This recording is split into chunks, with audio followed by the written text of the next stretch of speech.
በሚኖሩበት በሚሰሩበትና በሚማሩበት አካባቢ ስፖርታዊ እንቅስቃሴዎችን መስራት እንደሚችሉ በስፖርት ፖሊሲ ተቀምጧል። በለሚ ኩራ ለከተማም የተመለከትነው ይሄንን ነው።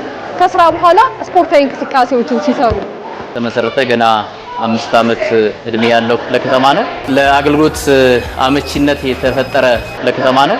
ለአገልግሎት እንዴት ነው ማሳደግ ያለብን? ህብረተሰባችን እንዴት ነው የተሻለ አገልግሎት በመስጠት እርካታውን ከፍ ማድረግ የሚገባን የሚለው ሰራተኞችን ለማነቃቃት የምናደርጋቸው ስራዎች እንዳሉ ሆኖ ለሰራተኛው ደግሞ ምቹ የስራ አካባቢ መፍጠር አንዱ የመንግስት ፖሊሲ ሆኖ ወርዷል። በተለይ ክቡር ጠቅላይ ሚኒስትራችን እንደዚህ አይነት ነገሮችን በርታታት ከጀመሩ ጊዜ በኋላ በከተማ ደረጃም ክብርት ከንቲባችን በየመስሪያ ቤቱ እንደዚህ አይነት ፋሲሊቲዎች እንዲሟሉ በየከደረጉ በኋላ እኛም እንደ ክፍለ ከተማ ይሄን ማስፋፋት ይኖርብናል የሚል እንደ እቅድ ይዘን ነው የሰራ ነው። በክፍለ ከተማችን እንደዚህ አይነት ጂም ተከፍቶ ሁላችንም ጤንነታችንን እንድንጠብቅ በአካልም በአይምሮም የዳበረ አመራርም ባለሙያም ከመፍጠር አንፃር ትልቅ ሚና ስላለው በጣም እጅግ ትልቅ ደስታ ነው የተሰማኝ።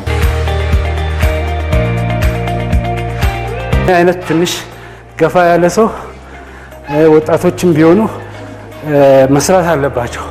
የአካል ብቃት እንቅስቃሴ የሚያሳይባቸው የሚሰራባቸው ቦታዎች መኖራቸው ለሰራተኛውም ለአመራሩም ጥቅሙ ሊገለጽ የሚችል አይደለም።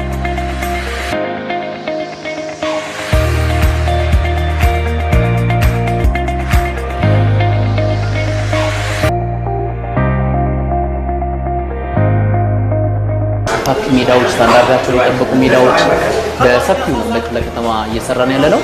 እዚህ ላይ የምናደርጋቸው ኢንቨስትመንቶች ሁሉ ትውልድ ላይ የተደረገ ኢንቨስትመንት ነው።